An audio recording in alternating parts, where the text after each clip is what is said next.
Welcome to the World Report, Homeland Security. Chain migration, visa lotteries, DACA, and border walls. Why can't the politicians of the United States just agree on one thing, to keep this nation safe? You know, Maury, we can talk about the Dreamers and the DACA and the visa lotteries, who comes in, who doesn't come in, all this stuff. The one thing that we cannot overlook and take lightly is securing the border and keeping it safe. That seems to be a wedge that the Democrats don't want to step up for, and the Republicans don't have the stomach for. Where do you think we're going with this? No, I think it's worse than that. It's not a matter of Democrats or Republicans. It's a matter of not understanding that once you don't close the borders on a regulated way and let people in, like we did in the 1920s and 1930s. Through the 1950s. There was some flexibility after the war, but you couldn't, being an immigrant myself, I remember how difficult. We didn't have the kind of connections in certain places here in this country. We would have never gotten out of Germany into this country. Well, let's talk about the visa lottery, because that's something that people don't talk about very much. They talk about the wall and people coming in from the southern border. The visa lottery basically is pull a name out of a hat of anybody in the world. That's right. That wants to come in here willy-nilly, and we have no idea who they are. That's got to stop for sure. Look at the Syrians. At least we weren't like Germany, who invited them in there, and now Angela Merkel is reaping the benefits. They got over 1.5 million Syrians there now. I don't have anything against Syrians as such, but they are anti-white, anti-American, anti-Western. Anti-Western, exactly. Okay, here's another one: chain migration. So you bring one person in, and then they can bring all their aunts and uncles and cousins and brothers and sisters and nephews and nieces and everybody else. That's another one that's got to stop. Well, nobody makes a decision as to what's good for this country. Right. Now, the one good sign that I'm seeing is there are more and more Asiatics coming into the United States. And they say that by the third quarter of this century, there will be more Asiatics as a minority than even people from South America and Latinos.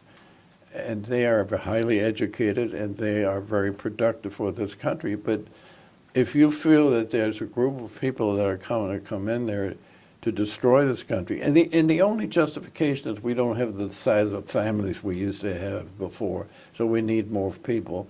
Well, what? Does that mean we're going to bring in people that are out to destroy us? And I think a lot of people that have come into this country are not interested in the good and welfare of the United States.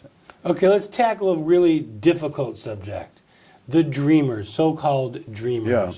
These are kids that came here, very young, most of them. Their parents came into the country illegally, brought them with them.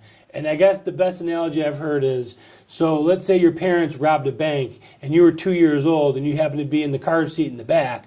Does that make you a part of that crime as well? Probably not. But now what do you do with these people? Do you make them automatic citizens? Do you make them go through the same process that you had to go through? Do you give them the right to vote? What happens with those folks? You punt.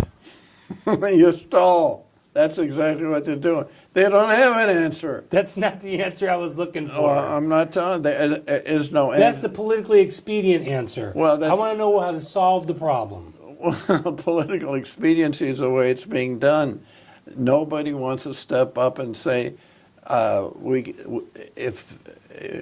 if they are the children of the people that have been pushed back to their home country, they're going to have to go back along with them. I think this will not make me popular if I was in a position of... So the 2-year-old kid that's gone through school, has gotten a job, is working, has a family, has been here his whole life, he's 32 years old now.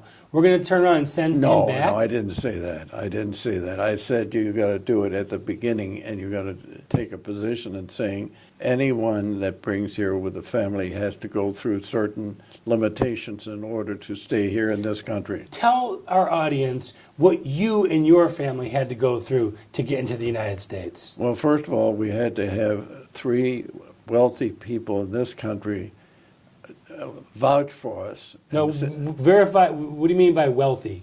wealthy meaning that they could not, that if we had no jobs, we had no money, we couldn't have, take care of us. They had to take care of us. The government washed their hands. It was up to them to take care of us, whether it was a federation or whether it was individuals. We happened to have rich uncles, literally, and they took care of us for whatever we needed, because my father had to flee to Cuba, so he wasn't there to work for us. So my mother and my brother and I were there, and we were in the States said, okay, you got these uncles, let the uncles take care of you. And you had to learn the language. Oh, absolutely. If you didn't learn the language, if you didn't become an American, you were an outcast. You see, the worst. You couldn't press 3 for German. No, it's a good question, because it's really not good for the people. It wasn't good for me.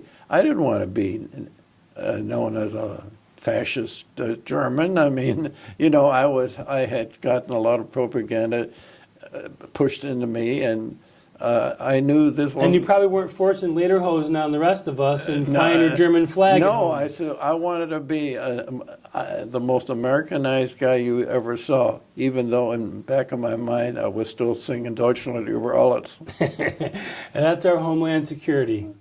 I'd like to thank the City of Rancho Mirage and the Rancho Mirage Library for their continued support.